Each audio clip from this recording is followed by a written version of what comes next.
of the trade shows and things have sort of moved along. It doesn't go in very small incremental changes. It jumps. At some point, and people refer to it as crossing the chasm or technology acceleration or the hockey stick.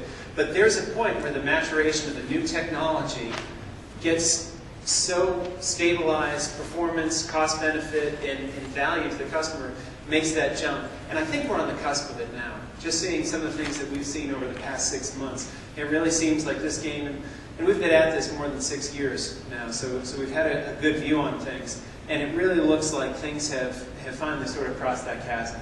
So there are significant benefits over barcode. Greater accuracy, increased visibility, getting through those OODA loops, and then using systems to make automated actions. It's interesting because you need applications in place to make those decisions, but you need the infrastructure to support those applications. So there are a number of problems, and folks have, I was talking to Ramon, who's interested in out of stock, for instance, talking to some other folks who are interested in asset tracking. There's a number of issues that RFID can solve, whether it's data center management or complying with things like Sarbanes-Oxley or FAR 45. And it all boils down to what's referred to in the Department of Defense as total asset visibility, or TAV. And it has to boil down to getting 100% accuracy. Now, you may only get 70 or 75% accuracy with barcode, but a new technology has to be a significant step better.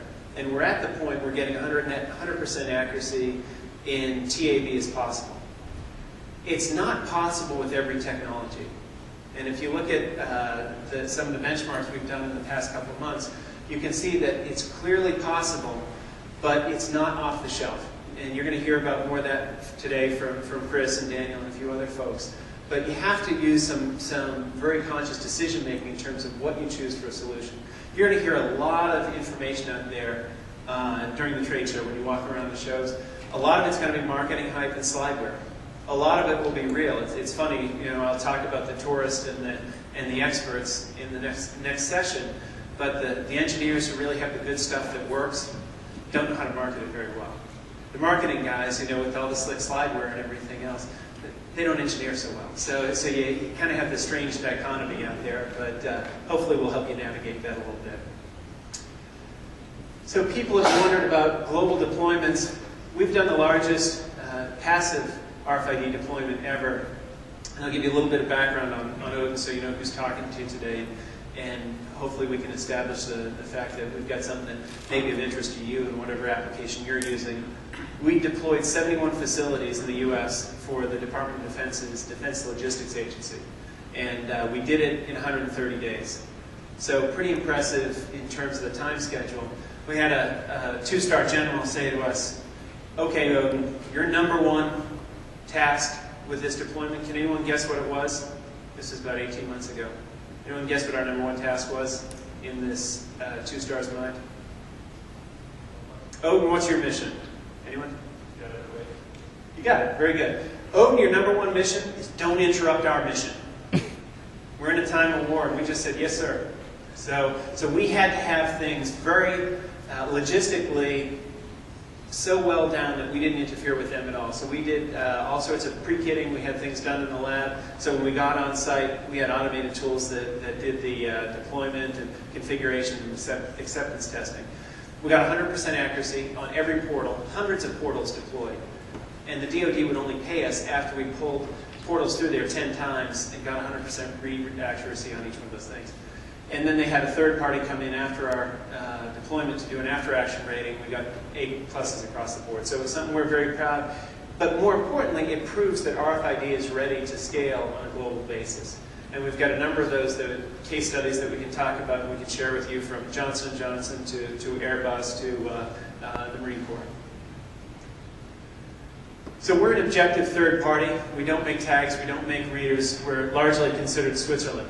We've done more than 200 RFID projects across 5 continents. And we were very fortunate last April, to have one of our primary clients in the aerospace industry, Airbus, win the RFID Deployment of the Year. And that's something that we're very proud of. There were more than 100 entrants in getting this prestigious award. And we won it for our work with the Beluga transport and the 380 final assembly line.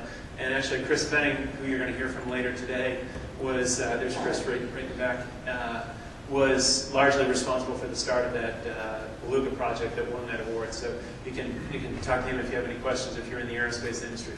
But we do design and deployment. We've got the labs I had mentioned, the benchmark that's coming out, and then we do automated software. This is sort of the obligatory client slide, and I always point this out, the thing that I'm most proud of, if you look at Motorola, Texas Instruments, Intermec, Paratech, Raflotech, those are all RFID companies. And they come to Odin when they need help. So as a founder of this company, the thing I'm most proud about is that we've got a team together who is largely considered the RFID's expert, or the RFID expert's expert. Those are just some screenshots. Kevin's going to talk a little bit more about our automated software solutions. But we're going to close on asking you the question, how you can, in your organization, use visibility, agility, and then getting through that OODA loop a little bit faster. So hopefully what you got out of today is an understanding of those 3 keys to victory. You can start to think about it within the context of RFID. I talked to a couple of folks and I said, well, what's your use case? They said, we don't know yet. That's what we're here to find out. Now you've got a little bit of a framework to think, okay, where can I implement that? How can I implement it to help you drive a better decision and a big win, whether it's for your career personally or whether it's for your company as a whole in its competitive environment. So the thing that I would leave you with on this first session is set the vision and be a warrior. And Tom, give us a good hoorah. Hoorah! That's not everyone. 1, 2, 3. Hoorah! Very good. Thank you all very much. We're going to take a short break, and then we'll be back to talk about what the RFID ecosystem looks like.